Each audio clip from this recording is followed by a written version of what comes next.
Assalamualaikum warahmatullahi wabarakatuh. Perkenalkan, nama saya Ratna Isya Wulandari dengan NPM 23 10040 dan bersama rekan saya. Perkenalkan, nama saya Salsabila Rimas Mainata dengan NPM 000039. Kami di sini akan mempresentasikan hasil kerja kami. Sebelum ke pembahasan inti, kami di sini akan menjelaskan dulu atau memperkenalkan terlebih dahulu beberapa sistem hukum itu sendiri. Yang pertama ada Eropa kontinental, Anglo-Saxon, hukum adat, hukum Islam, dan kanonik. Dari kelima tersebut, kami akan menjelaskan salah satunya yaitu sistem hukum Anglo-Saxon. Yang akan kami jelaskan ada definisi, asal mula, perkembangannya, dan juga contoh. Yang pertama definisi akan dijelaskan oleh saya sendiri. Apa sih sistem hukum Anglo-Saxon? Sistem hukum Anglo-Saxon atau sering disebut dengan common law atau unwritten law tidak tertulis adalah suatu sistem hukum yang didasarkan pada jurisprudensi, yaitu adalah keputusan-keputusan hakim terdahulu yang kemudian menjadi dasar untuk keputusan hakim-hakim selanjutnya. Yang selanjutnya akan dijelaskan oleh teman saya. Yang selanjutnya yaitu ada sejarah perkembangan sistem hukum Anglo-Saxon. Hukum Anglo-Saxon yang berasal dari Inggris dari abad pertengahan awal di pengadilan raja, sebuah pengadilan kerajaan tunggal yang didirikan oleh sebagian besar negara di London. Penaklukan Norman pada tahun 1660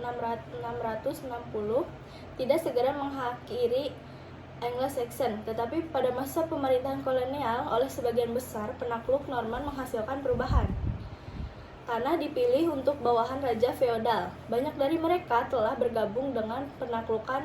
Ketidakseimbangan ini dalam pikiran, kesalahan serius yang dianggap terutama sebagai kejahatan publik daripada masalah pribadi, dan para pelaku yang dihukum mati dan penyetoran harta benda. Yang selanjutnya akan dijelaskan oleh teman saya. Silakan. Ada juga 3 contoh sistem hukum Anglo-Saxon. Yang pertama ada hukum tidak tertulis. Kenapa dimaksud dengan hukum tidak tertulis? Ada beberapa bagian dari hukum tersebut tidak ditulis dan bisa berubah sesuai dengan perkembangan zamannya. Yang kedua ada hukum hasil keputusan hakim.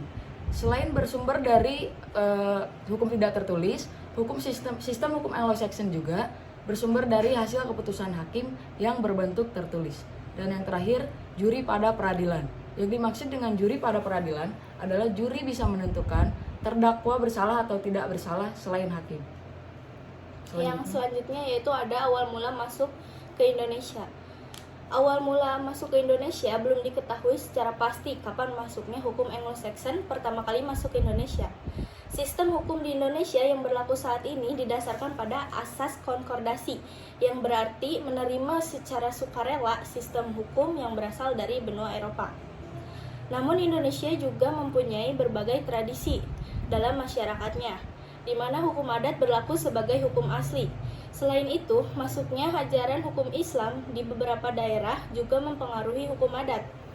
Setelah di Indonesia merdeka dan investasi asing mulai masuk ke tanah air, pengaruh common law lambat laun menyusup ke perkembangan hukum di Indonesia, sehingga melahirkan pluralisme baik hukum adat, hukum Islam, dan lainnya. Baik, Sekian dari kami, mungkin hanya itu yang bisa kami jelaskan tentang sistem hukum Anglo-Saxon. Selebihnya, mohon maaf apabila ada kekurangan. Assalamualaikum warahmatullahi wabarakatuh. Waalaikumsalam warahmatullahi wabarakatuh.